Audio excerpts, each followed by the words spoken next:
Hello everyone, welcome to my YouTube channel. So today is the fifth lecture of irrigation engineering. In this lecture we are going to deal with water requirement of crops. तो water requirement of crops नाम से ही पता चल रहा है कि कितना water require होता है क्रॉप्स के लिए, इसके बारे में हम लोग पढ़ेंगे। तो सबसे पहले देख लेते हैं क्या क्या सिलेबस है आपका। ठीक है, सिलेबस में आप लोग को पढ़ना है cropping seasons and crops in Jharkhand. तो झारखंड में क्या क्या क्रॉपिंग सीजन्स है और क्या क्या क्रॉप्स होते हैं झारखंड में, उसके बारे में हम लोग पढ़ेंगे।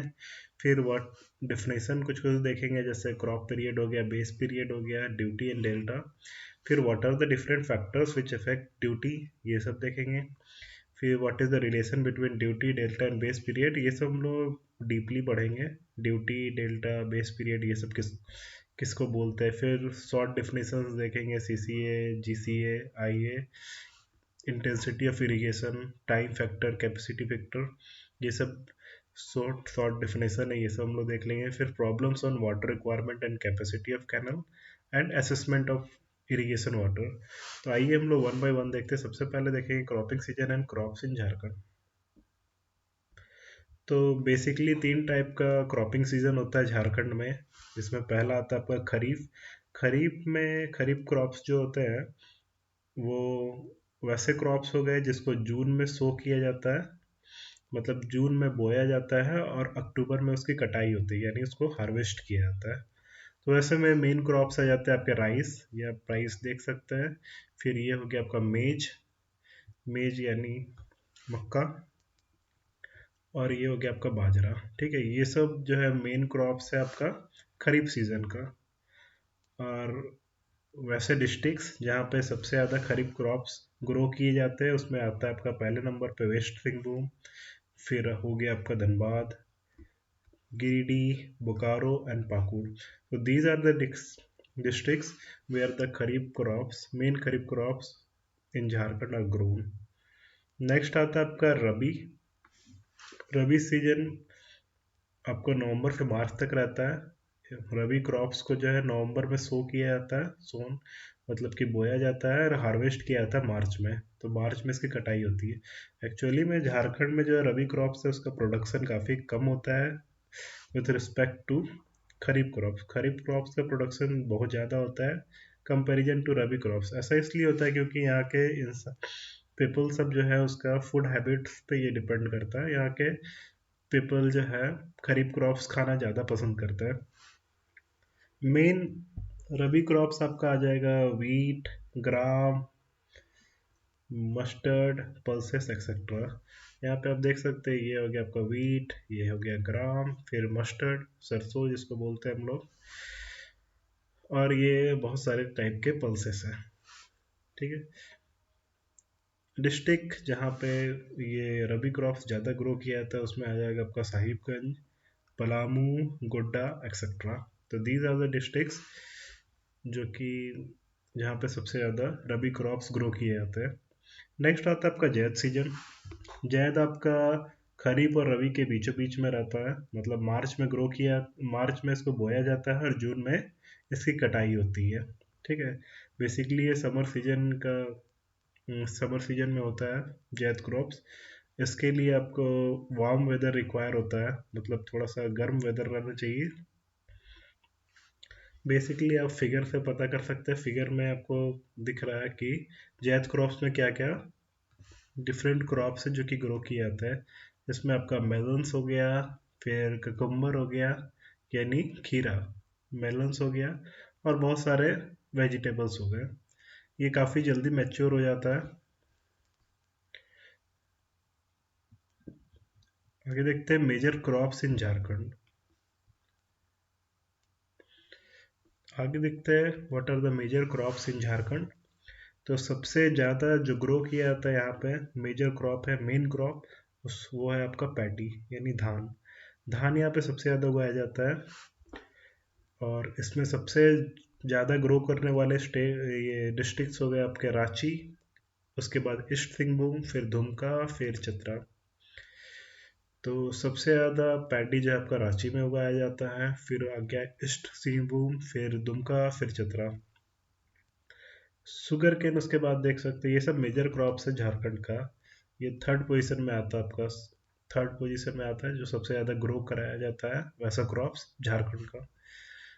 इसमें मेजर डिस्ट्रिक्ट्स हो गए आपके हजारीबाग, फिर पलामू, फिर दुमका, फिर गोड्डा एंड गिरिडीह। बार्ली इसके बाद आता है, बार्ली का सबसे ज़्यादा प्रोडक्शन होता है आपका पलामू में, उसके बाद गोड्डा में होता है, फिर हजारीबाग में होता है। तो पलामू में सबसे ज़्यादा उगाया जाता है बार्ली, उसके बाद गोड्डा, फिर हजारीबाग। नेक्स्ट है आपका ग्राम। ग्राम जो है इसको बोलते हैं चना। चना भी आपका पलामू में सबसे ज़्यादा उगाया जाता है, फिर गुमला, फिर चतरा, हजारीबाग, दुमका। नेक्स्ट है आपका वीट। वीट हो गया पलामू में सबसे ज़्यादा ग्रो कराया जाता है, फिर हजारीबाग, फिर गोड्डा, फिर चतरा। वैसे ही मेज हो गया हजारीबाग, फिर रांची, फिर बोकारो, फिर दुमका। पल्सेस में आपका पलामू सबसे ज़्यादा ऊपर है, सबसे ज़्यादा ग्रो पल्सेस यहीं पे होता है। पलामू आपका एग्रीकल्चर में काफ़ी आगे है। फिर पाकुड़ हो गया, फिर गोड्डा हो गया, फिर रांची हो गया। नेक्स्ट है ऑयल सीड्स। ऑयल सीड्स में सबसे ज़्यादा आता है आपका मस्टर्ड सीड्स का उत्पादन होता है झारखंड में।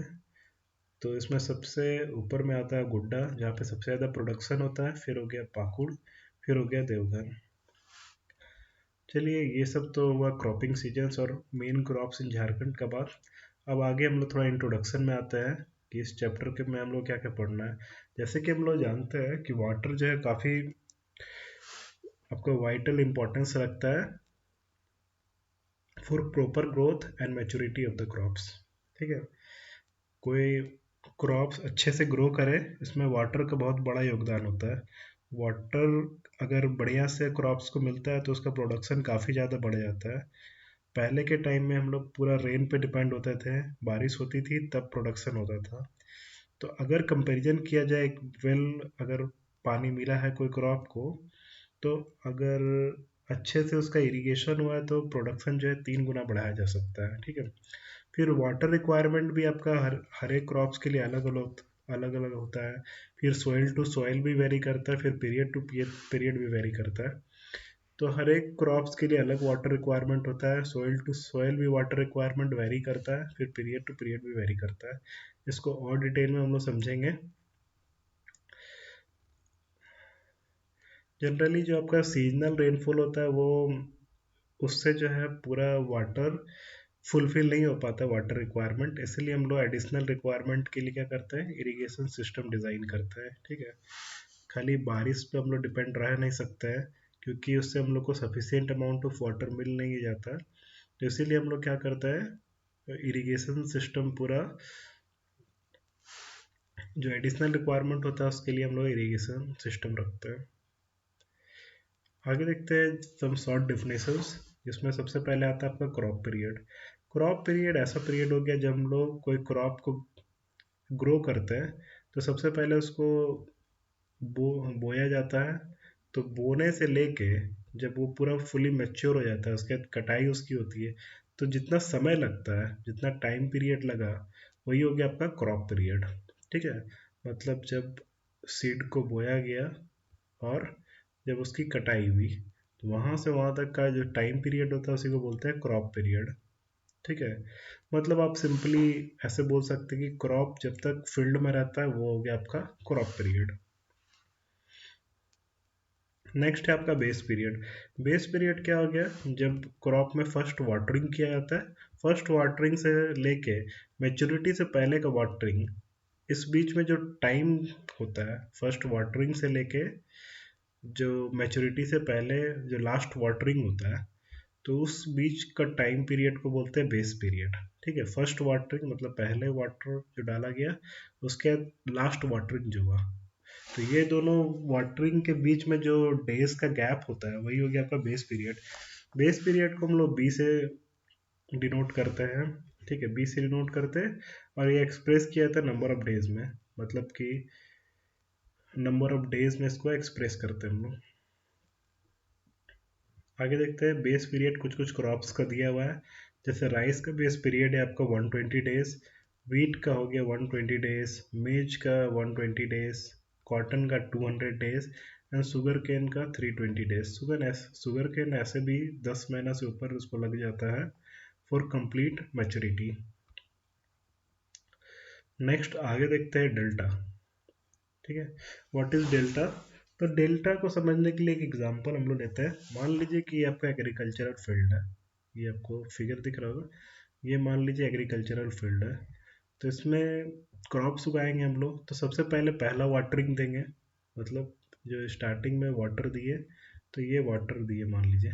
ठीक है, तो इतना करीब फील्ड आपका भर गया। क्रॉप को भी हटा देते हैं, इतना फील्ड आपका भर गया पानी से। ठीक है, फिर सेकेंड वाटरिंग दी है, तो